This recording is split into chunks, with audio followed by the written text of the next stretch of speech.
Grüß euch und willkommen zu unserem Video. In diesem Video geht es um den Artikel 13 der EU-Urheberrechtsreform. Seit längerem plant nämlich die EU, die Urheberrechte im Internet anzupassen. Mehr nach dem Intro.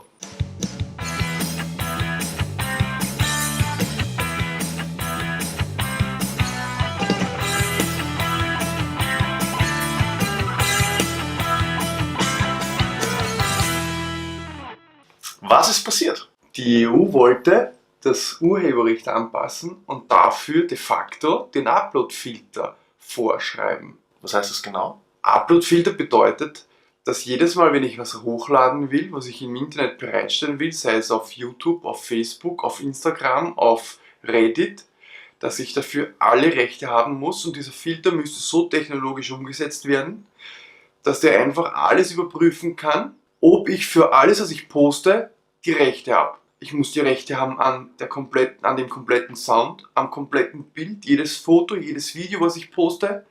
Ich brauche alle Rechte und muss alles belegen können. Ist es möglich, so ein Programm zu schreiben? Man kann so einen Filter nicht erstellen.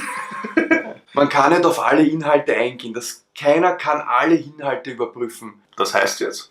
Das heißt jetzt, wenn die so einen Filter wollen und YouTube den nicht, oder andere Plattformen den nicht programmieren können, müssen die so eine Art Generalsperre machen. Das heißt zum Beispiel Europäer, weil ja das die EU-Reform betrifft, Europäer dürfen dann einfach nicht mehr ihren Content, sofern sie nicht für jedes Bild und für alles, was sie verwenden, die Rechte nachweisen können, einfach keine Videos mehr hochladen oder keine Texte mehr zur Verfügung stellen oder keine Fotos mehr auf Facebook posten, weil sonst die Plattformen haften würden. Was heißt das für uns europäischen YouTuber, dieser Paragraph 13?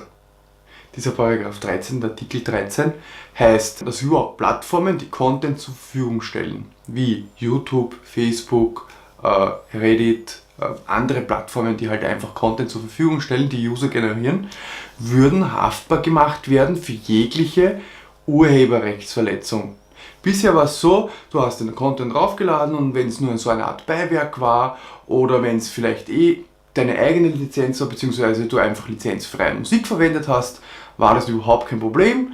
Und wenn du Sachen verwendet hast, die eine Lizenz erforderlich gemacht hätten, dann haben zum Beispiel nachträglich, nicht als Prävention irgendwelche Upload-Filter, sondern nachträglich einfach gewisse Algorithmen, zum Beispiel auf YouTube, hätten dir klar gemacht, okay, du verwendest Musik oder Content von einem anderen Producer und du hast jetzt die Möglichkeit, entweder deine Rechte quasi von dem Video zur Monetarisierung abzugeben oder dein Video einfach mit anderer Musik zu hinterlegen oder komplett ein Video vom Netz zu nehmen. So, wenn dieser Artikel 13 in Kraft tritt, ist es so, dass sie das erst gar nicht zulassen, weil da so viele Sachen drinnen sind, die sie einfach nicht überprüfen können. Und bevor die großen Firmen haftbar gemacht werden, nur weil wir Content draufladen wollen und die EU sich vorstellt, ja, wir müssen da jetzt was machen halt und denken nicht gescheit drüber nach. Und dann bleibt ihnen nichts anderes übrig, als einfach den Upload zu verhindern.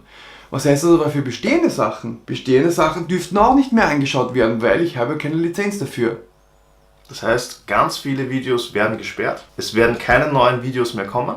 Keine Inhalte, keine Lehrvideos, keine Daily Business Sachen. Es geht enorm viel Information verloren. Es geht ganz viel individuelle Persönlichkeit verloren. YouTuber haben keine Chance mehr, Videos hochzuladen, darüber zu reden, Inhalte zu teilen. Und wir wollen, wie viele andere, ein Zeichen dagegen setzen. Genau, das Zeichen ist Save Your Internet. Wir verwenden diesen Hashtag auch für dieses Video. YouTube hat uns aufgefordert, an dieser Kampagne daran teilzunehmen, um dem Artikel 13 ein YouTuber-Gesicht zu geben, auch also einen von unseren Creatoren, was wir darüber denken. Ich glaube allerdings, ich muss jetzt ein bisschen absprechen, auch natürlich, ja, die EU hat schon vor Monaten darüber abgestimmt, dass sie das in die Richtung machen wollen, aber sie sind natürlich noch in Verhandlung und sie sind sich mittlerweile sicher bewusst, dass es sehr viele negative Reaktionen zu diesem Entwurf gegeben hat. Das heißt, vor allem Europäer haben echt ein Problem,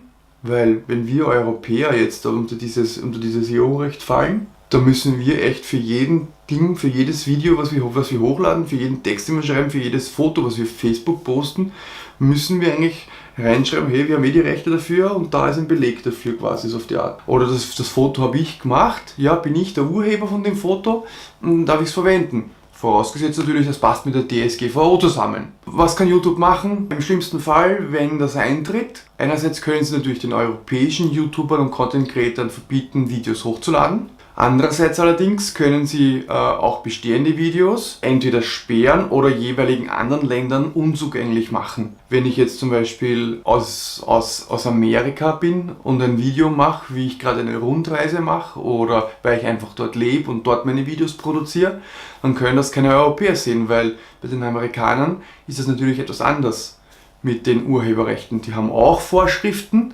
aber bei denen kommt natürlich kein zwingender Upload-Filter jetzt zum Einsatz. Das heißt, wir können deren Video nicht sehen und die können dann unsere Videos nicht sehen. Voraussetzung ist, wir können überhaupt Videos hochladen. Stimmt, und so beginnt der Teufelskreis. Das bedeutet, wenn jetzt ein amerikanischer YouTuber ein Video hochlädt, dann können wir das als Europäer nicht anschauen. Und ist es nicht im Prinzip Ziel, zu globalisieren, alles direkter, schneller zu verknüpfen? Wir denken, dass irrsinnig viel Information verloren gehen könnte. Und deshalb wollen wir ein Zeichen setzen. Die ganzen YouTube-Videos, die ich anschaue, um mir Filmen beizubringen oder beim Schneiden. Ich dürfte keine Videos von... Ich habe ein Mac und ich benutze Final Cut Pro. Und wenn ich mich in Final Cut Pro irgendwo nicht auskenne, lese ich keine Betriebsanleitung oder sowas, weil es die wahrscheinlich eh nicht gibt. Aber ich schaue mir andere YouTuber an, die sich damit super gut auskennen. Das heißt aber, die verwenden jetzt Final Cut Pro und zeigen es in ihrem Video, haben aber kein Recht dafür, also dürfte ich das Video gar nicht sehen. Wenn ich das in Europa mache, hier in Österreich, ein super Spezialist für dieses Programm wäre, dürfte ich es nicht hochladen und anderen Leuten zeigen und dieses Wissen vermitteln, weil ich einfach die Rechte nicht in diesem Programm habe. Das heißt, für Alex wird nie besser beim Filmschneiden und die Videos bleiben immer auf dem gleichen Level. Ja, und auch mein Englisch wird nicht besser. Das Englisch wird nicht besser, ja, und somit geht das Ganze den Bach runter. Dieser Artikel 13. Save your Internet! Save your Internet. Bye! Bye! Lizenzfreie Musik darf ich dann auch nicht verwenden? Du darfst gar keine Musik verwenden.